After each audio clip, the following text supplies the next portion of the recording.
스파이더맨 홈커밍은 정말 훌륭한 오락 영화입니다. 이 정도로 괜찮은 솔로 영화가 있었나 싶기도 하고 이젠 진짜로 믿고 보는 마블인가 싶기도 해요. 일단 피터 파커라는 캐릭터를 영화 초반에 훌륭하게 스케치했어요.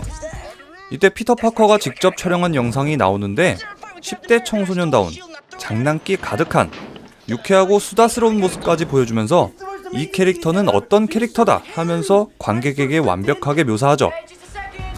그리고 피터 파커의 특징을 정말 짧은 시간 안에 효율적으로 연출합니다.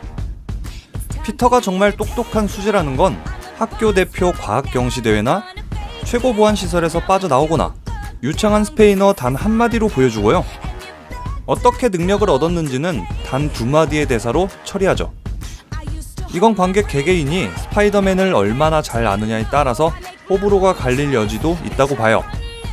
하지만 스파이더맨 실사 영화는 이미 5편이나 있는 데다가 저는 개인적으로 스파이더맨을 너무 잘 알기 때문에 이런 최소한의 연출이 정말 좋았어요. 덕분에 시간을 많이 벌 수도 있게 됐고 그 대신 다른 부분에 집중할 수도 있게 됐죠. 빌런으로 나오는 벌처는 정말 매력적으로 그려져요. 마블은 항상 빌런을 낭비한다 이런 소리를 자주 들어왔는데 벌처만큼은 그런 평을 들을 것 같지는 않아요. 그가 빌런이 된 계기가 충분히 납득이 되고 현실적이기도 한데다가 스타크가 행한 작은 일 하나가 그를 빌런으로 만들었다는 설정도 흥미로워요. 이때 벌처는 영웅들과 세상에 대한 회의감을 가졌을 텐데 부자는 자기 멋대로 살고 우린 그들이 먹고 남은 부스러기나 먹고 산다는 말이 벌처의 세상에 대한 회의감을 여과 없이 보여주죠. 벌처의 성격 역시도 홈커밍의 큰 주제 중 하나인 책임감하고 깊게 연결돼 있어서 미워할 수 없는 캐릭터기도 해요. 아, 나 같아도 저렇게 행동하겠다 라는 설득력도 충분하죠. 벌처는 자기 가족뿐만 아니라 직원들의 가족까지 걱정하는 좋은 사장이에요. 스타크에게 사업을 뺏기고 나서 신무기 사업을 하는 것도 자기 직원들을 먹이기 위한 거죠. 하지만 벌처는 필요 이상의 무기는 만들지도 않고 룰을 지키지 않는 부하를 설득하려고도 하는 이런 합리적인 모습도 보여주지만 자기 직원들을 보호하기 위해서라면 기꺼이 악이 되어버리는 이런 냉철한 성격도 정말 매력적이죠. 이때 관객들의 반응은 그래도 범죄는 잘못된 거다, 뭐 저런 상황이면 어쩔 수 없다 이렇게 2가지로 나눠질 것 같은데 여러분들의 의견을 지금 우측 상단에 뜬 카드로 투표해보세요. 이렇게 극의 중심이 되는 주인공 스파이더맨, 악당 벌처의 개성이 뚜렷하고 매력적인 데 더해서 두 인물의 연기까지 받쳐주니까 금상첨화예요. 특히 극의 중후반부에 가면 아주 잠깐의 심리 스릴러 장면이 나오는데요. 저는 개인적으로 영화 전체를 놓고 이 장면이 제일 좋았어요. 아, 정체가 걸린 건가? 아, 안 걸린 건가? 막 온갖 생각이 들면서 완전히 몰입됐는데 마이클 키튼의 그 표정 연기가 이 장면 전체를 들었다 놨다 했어요. 딸에 대한 고마움으로 없던 일로 하겠다는 아버지로서의 모습도 멋있고요. 톰 홀랜드도 키튼의 그 카리스마에 위축될 법도 한데 이걸 또 엄청 잘 뒷받침해주더라고요. 그리고 차 안에서 보여줄 수 있는 이런 구도 자체는 평범한데 배우의 연기, 음악이 하나로 합쳐지는 순간 아, 그래, 이게 배우의 힘이지, 이게 연출의 힘이지 싶더라고요. 이 장면만큼은 비하인드 컷이나 디렉터스 컷 좀 구해가지고 꼭 좀 보고 싶네요. 톰 홀랜드가 연기한 스파이더맨도 훌륭한데요. 그의 내면 연기도 그렇고 액션 연기도 그렇고 수트를 입었을 때 목소리 연기도 그렇죠. 오리지널 스파이디의 찌질하고 어두운 매력하고는 또 다른 모습을 보여줬는데 똥꼬 발랄한 10대 청소년의 모습이나 영화 곳곳에 등장하는 코미디 요소만 놓고 본다면 어메이징 스파이디 그 이상의 매력을 보여줬다는 개인적인 생각이에요. 조연들도 제각기 역할을 충분히 해내요.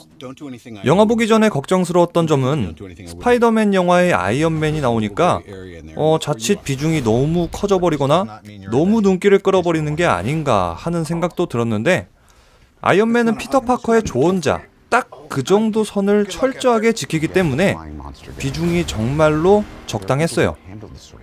예전 영화들은 피터 파커의 정신적인 성장에 삼촌이 막중한 영향을 미쳤는데 이번엔 토니 스타크가 삼촌 대신에 이런 역할을 맡았다는 것도 탁월한 선택이에요.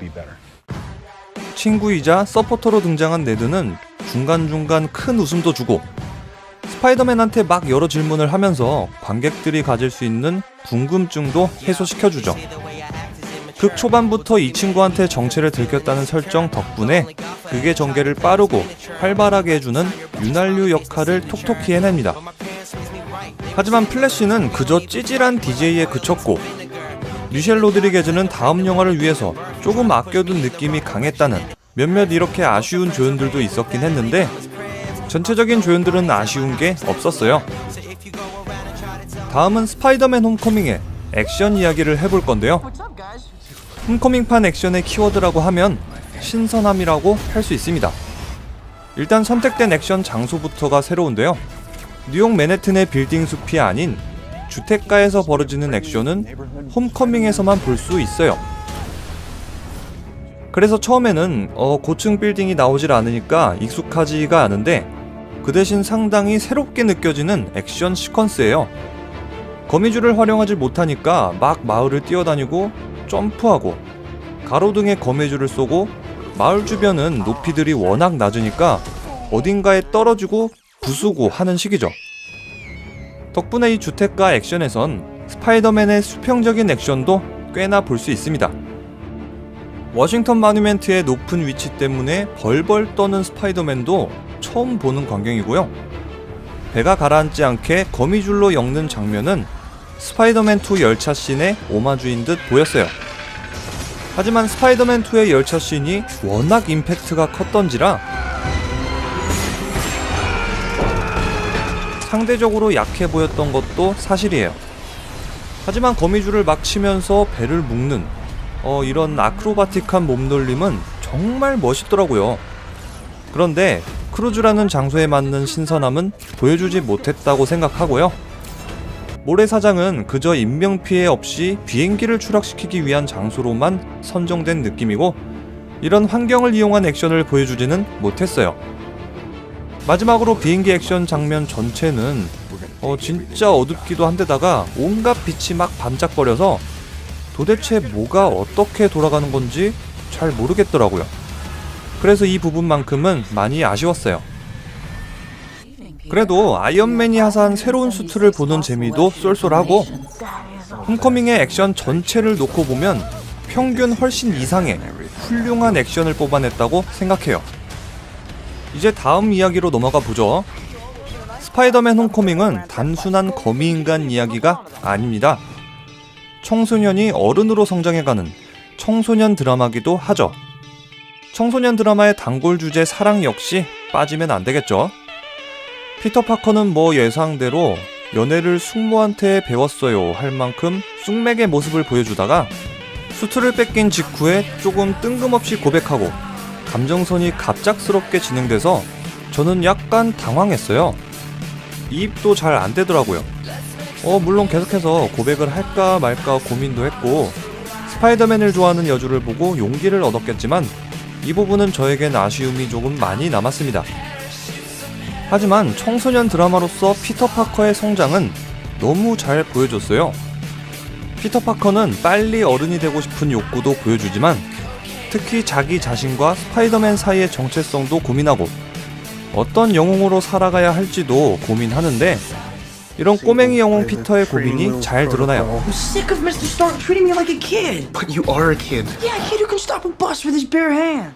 이런 질풍노도의 시기에는 어른들의 말 한마디, 행동 하나하나에 많은 영향을 받을 텐데 벌처, 해피오건, 숙모, 선생님, 샌드위치 아저씨 등등 이렇게 다양한 어른들의 행동과 태도를 보여주면서 이런 어른들의 행동 하나하나가 청소년에게 특히 이번 영화에선 피터 파커에게 어떤 영향을 미치는지를 잘 보여줬어요.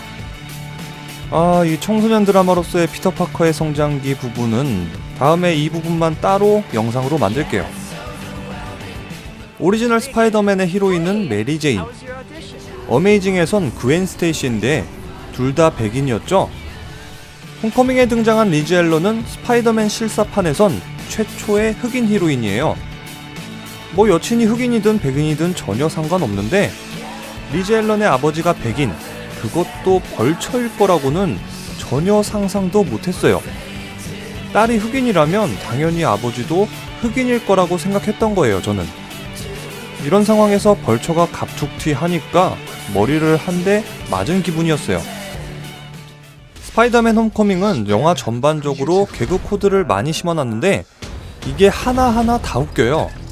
수트를 낑낑대면서 입는 모습이나 악당들한테 쿨한 모습을 보여주려고 일부러 연출하는 모습도 그렇고 AI하고의 이상한 케미도 웃기고요. 중간중간 등장하는 캡틴은 완전 빵 터져요. 마지막으로 분위기에 충실한 OST도 좋아요. 영화 오프닝 때 나오는 메인 테마곡이 옛날 스파이더맨 오프닝 음악이거든요.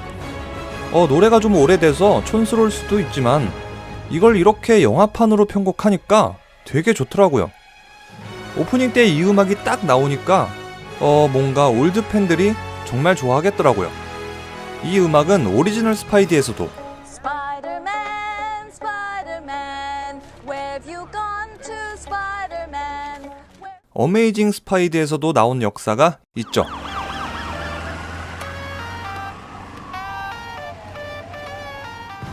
그리고 피터 파커가 처음 수트를 입고 활동할 때는 무슨 록 음악이 나오는데 되게 유쾌하고 활기가 넘쳐서 10대의 에너지를 잘 표현했고요. 전반적으로 분위기에 적절하게 어울리는 OST를 잘 삽입했다는 생각이에요. 스파이더맨 홈커밍은 아주 잘 만든 슈퍼히어로 액션 블록버스터 청소년 드라마 성장기 로맨 스릴러 영화입니다. 6월달엔 망작 삼형제가 나와서 힘드셨죠? 이 영화로 멘탈 회복하고 가세요. 가족, 친구, 연인 누구랑 같이 보든 평타 이상의 재미를 느낄 거라고 생각하고요. 몇 가지 사소한 단점이 있긴 하지만 영화의 흐름을 깰 정도도 아니니까 부담 없이 볼 수 있는 영화예요. 스파이더맨 홈커밍 리뷰는 여기까지입니다. 영상 재미있게 보셨다면 좋아요, 구독하기 누르는 거 잊지 마시고요. 그럼 지금까지 리뷰형이었습니다.